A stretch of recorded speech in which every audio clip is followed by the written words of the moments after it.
இந்திய இராணுவத்தினர் யாழ்ப்பாணத்தினை ஆக்கிரமித்த பொழுது படுகொலை செய்யப்பட்ட தாய் ஒருவரினதும் அவருடைய மகனின் உடலும் 38 வருடங்களுக்கு பின்பு நேற்றைய தினம் யாழ்ப்பாணத்தில் அடக்கம் செய்யப்பட்டுள்ளது.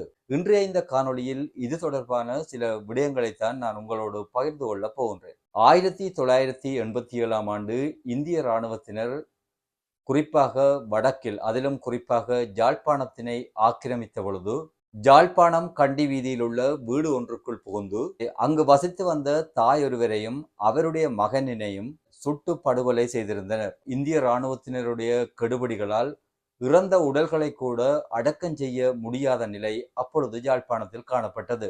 அப்பொழுது இந்திய இராணுவத்தினர் யாழ்ப்பாணத்தில் ஊரடங்கு சட்டத்தினை அமுல்படுத்தி இருந்தனர். வெளியில் மக்களது நடமாட்டம் காணப்பட்டால் இந்திய இராணுவத்தினர் ஈவிரக்கமின்றி மக்களை சுட்டுக் கொன்றனர். அப்பொழுது இந்த நிலையில்தான் இறந்த அந்த பெண்மணியினுடைய கணவர் தனது மனைவியின் உடலையும் தனது மகனின் உடலையும் வீட்டு வளவுக்குள் புதைத்திருந்தார்.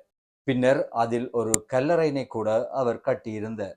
நாட்டில் ஏற்பட்ட தொடர்ச்சியான வன்முறைகளை தொடர்ந்து அந்த பெண்மணியினுடைய கணவன் தனது ஏனைய பிள்ளைகளையும் கூட்டிக் கொண்டு வெளிநாடு ஒன்றில் தஞ்சமடைந்திருந்தார். இதேவேளை இந்த சம்பவம் தொடர்பாக தனது ஏனைய பிள்ளைகளுக்கும் அவர் கூறியிருந்தார். அத்துடன் தனது இறந்த மனைவிக்கும் தன்னுடைய மகனுக்கும் சமய அடிப்படையில் இறுதி கிரியைகள் செய்ய வேண்டும் என்பதையும் தனது ஏனைய பிள்ளைகளுக்கு அவர் கூறியிருந்தார். துரதிருஷ்டவசமாக கடந்த வருடம் குறித்த அந்த நபர் இறந்திருந்தார். இந்த நிலையில் அவருடைய பிள்ளைகள் வெளிநாட்டிலிருந்து தங்களுடைய தந்தையின் ஆணையினை நிறைவேற்றுவதற்காக அண்மையில் யாழ்ப்பாணம் வந்திருந்தனர்.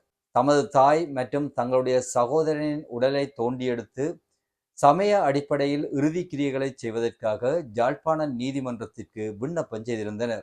நீதிமன்றமும் இதற்கான அனுமதியினை அவர்களுக்கு வழங்கியிருந்தது. 2 உடல்களும் தோண்டி எடுக்கப்பட்டு அங்கு மிச்சமாக இருந்த அந்த மனித எச்சங்களுக்கு சமய முறைப்படி கிரியைகள் மேற்கொள்ளப்பட்டு அந்த உடல்கள் தீயில் சங்கமமாக்கப்பட்டன. அமைதிப்படை என்று கூறிக்கொண்டு இலங்கையில், அதிலும் குறிப்பாக தமிழர் தாயக பகுதிகளுக்கு வந்திருந்த இந்திய இராணுவத்தினர் செய்த அட்டூழியங்கள் சொல்லி மாளாது. இந்திய அமைதிப்படையினர் தமிழ் மக்கள் வாழ்கின்ற பகுதியில் மேற்கொண்ட அட்டூழியத்தின் இறுதி சாட்சியாக இதனை பதிவு செய்து கொள்ள முடியும்.